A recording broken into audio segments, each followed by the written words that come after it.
Hello viewers, hope you all are doing great. In continuation to ongoing series of fat soluble vitamins on my channel Food Cyto, today I am going to discuss about the next vitamin, that is vitamin E. Let's have a look over its key features. Vitamin E is also known as tocopherols. It is considered as an essential nutrient as human body cannot make its own. It includes 8 naturally occurring compounds of two classes, namely tocopherols and tocotrienols. Tocopherols are synthesized in plants and photosynthetic organisms. Recommended dietary allowance of alpha tocopherol varies from 7.5 to 10 mg per day for both males and females. Amongst the sources as represented here, we have corn oil, soybean oil and wheat germ oil.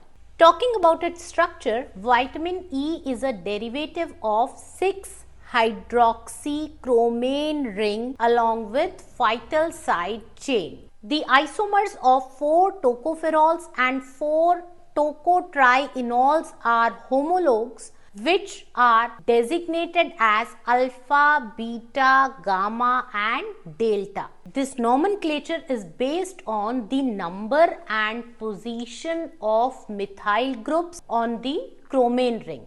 Now let's discuss about its biochemical functions.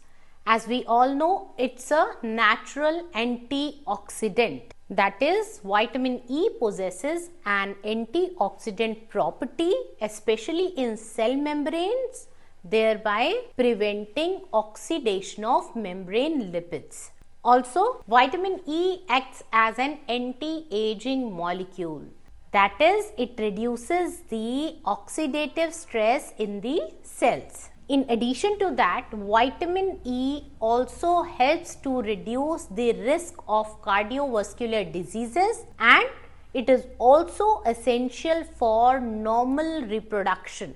Besides, it is also essential in maintaining redox homeostasis in the body. Now, what do you mean by redox homeostasis? It's a dynamic process that maintains the balance between the reducing and oxidizing reactions in the cells. As mentioned earlier, vitamin E is essential for normal reproduction. Thus, deficiency of this vitamin leads to infertility. Also, deficiency of vitamin E may lead to muscular dystrophy, that is, muscle weakness or breakdown of muscles over a period of time. So that's all about vitamin E. Stay tuned with Food Cyto for more such concepts and learning in a simplified manner. और अगर आपको ये video पसंद आया हो तो please like, share and subscribe. Thank you for listening.